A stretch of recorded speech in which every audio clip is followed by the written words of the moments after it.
Oi, pessoal, então dando sequência ao nosso assunto sobre as vozes dos verbos, esse é o segundo vídeo. No anterior eu comentei com vocês a questão da ênfase para decidir entre a voz passiva ou a voz ativa. Nesse aqui eu vou falar exclusivamente da voz passiva, em algumas situações em que ela vai ser preferível, tá bem?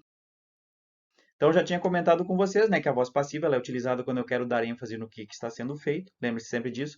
Se eu quero enfatizar a ação, principalmente, e quem é afetado pela ação, eu vou optar pela voz passiva em detrimento da voz ativa que vai colocar a ênfase no agente, tá bem? Então a voz passiva serve para isso. Eu quero enfatizar a ação, tá? Então, também falei para vocês no vídeo anterior que por conta disso, quando eu estou tratando da voz passiva, ou enfatização, nem sempre a presença do agente vai ser necessária. Vou coloquei mais uma vez o exemplinho para vocês lembrarem. Então eu tenho aquele exemplo da construção da casa mais uma vez, né? Our house was built by my grandpa in 1970, ou seja, a nossa casa foi construída pelo meu avô em 1970. Com esta sentença eu estou enfatizando aqui a construção da minha casa, tanto é que eu posso, eu tenho o agente ali, o meu avô, mas eu posso deixar esse agente de fora. Então essa é uma voz passiva, colocando ênfase então no fato da construção da minha casa, tá? É por conta disso, na voz passiva, que o agente pode ficar de fora. Tá? Então, vai ter situações que a voz passiva vai ser sempre preferível. Essa da casa, inclusive, vai enquadrar em uma delas. Quais são essas três ações, então? Se eu tiver um agente desconhecido, se eu estiver comentando algum fato com vocês e eu não sei quem é o agente e a ênfase vai recair sobre a ação, né, se eu não sei quem é o agente, então a voz passiva vai ser preferível. Às vezes eu posso até saber quem é o agente, mas voltando àquela questão da ênfase, não é importante mencionar, porque eu estou justamente enfatizando o fato, enfatizando quem recebe a ação ou a ação propriamente dita. E a terceira situação, às vezes, o próprio contexto já determina quem é o agente. Então, para não ficar repetindo, não ficar sendo repetitivo, a mesma, falando sempre o mesmo elemento da situação, né, o agente no caso, eu posso já ter ele inferido pelo contexto, eu posso deixar de fora e utilizar uma voz passiva para isso. Eu coloquei um exemplinho de cada uma dessas situações para vocês entenderem melhor. Vamos lá então. Então, primeiro aqui, ó, quando eu tenho um agente desconhecido, imagine a seguinte sentença: My car was stolen last week. O que eu tenho como construção? O meu carro foi roubado na última semana. Eu tenho aqui uma ação, roubar. E eu estou contando para vocês o que aconteceu, né? Alguém roubou o quê? O meu carro. Meu carro está na posição de sujeito ali. E eu estou enfatizando nessa minha fala. O meu carro foi roubado. É isso que eu quero contar para vocês. E eu não sei quem roubou, tá? Então o agente, eu não sei quem foi. Ficaria sem sentido eu colocar a frase: o meu carro foi roubado por alguém que eu não conheço, ou foi roubado por alguém. Então não é necessário mencionar o agente. Então, nesses casos assim, quando o agente é desconhecido, é preferível colocar uma sentença na voz passiva, tá? Que eu enfatizo a ação, eu enfatizo o que aconteceu, com quem aconteceu, mas eu não preciso mencionar quem fez. Então, esse é um caso típico de uso de voz passiva, né? Não sei quem é o agente, construa a minha sentença na voz passiva para não ter que mencionar esse agente. O segundo caso, quando o agente é não importante, às vezes eu sei quem é o agente, mas novamente eu estou enfatizando a ação, então eu não preciso mencionar ele.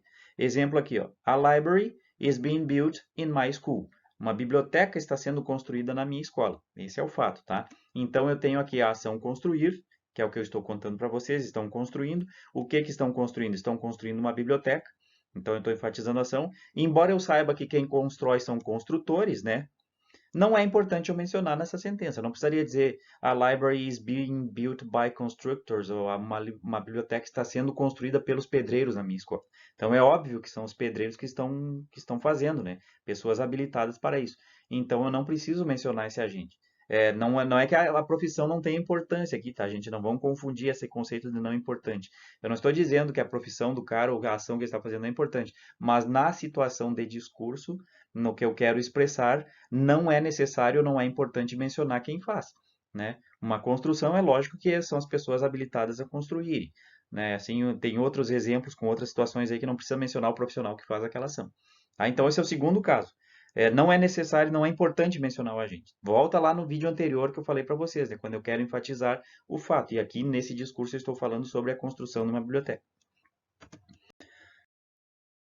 E o terceiro, como eu disse para vocês, o terceiro caso, a gente já está determinado pelo contexto. Vamos ver um exemplinho aqui. Nós temos a seguinte sentença, a seguinte construção. This car crossed a red light and hit Jax. He was seriously hurt. Ou seja, esse carro então cruzou um sinal vermelho e atingiu o carro do Jack.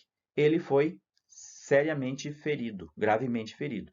Ou seja, o Jack, nessa situação aqui, ó, foi seriamente, e é isso que aconteceu aqui, foi seriamente ferido. Eu tenho, então, uma ação, ferir, né? Eu tenho a pessoa que sofreu essa ação, o Jack, e eu tenho quem feriu o Jack, foi esse carro, só que ele já tinha sido mencionado na sentença anterior. Eu não preciso colocar, o carro cruzou o sinal vermelho e atingiu o carro do Jack, ele foi seriamente, gravemente ferido pelo carro.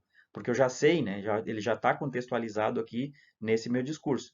Então, esse é o agente, mas na sentença em que eu mencionei o fato do Jack ter sido ferido, ficou riscadinho por cima ali, mas acho que vocês conseguem enxergar, né? Na sentença que eu mencionei que o Jack foi ferido, eu não preciso dizer que ele foi ferido pelo carro, porque o carro já tinha sido mencionado. Então, o contexto já determinou meu agente, eu não preciso ficar repetindo isso. Tá, gente? Então, esses são os três casos de discurso, três casos, os principais aí que é melhor optar por construir um discurso na voz passiva, porque por essas questões todas que eu apresentei para vocês que envolvem o agente aí, que ele pode ficar de fora. Tá? Eu acho que esse era o meu último slide.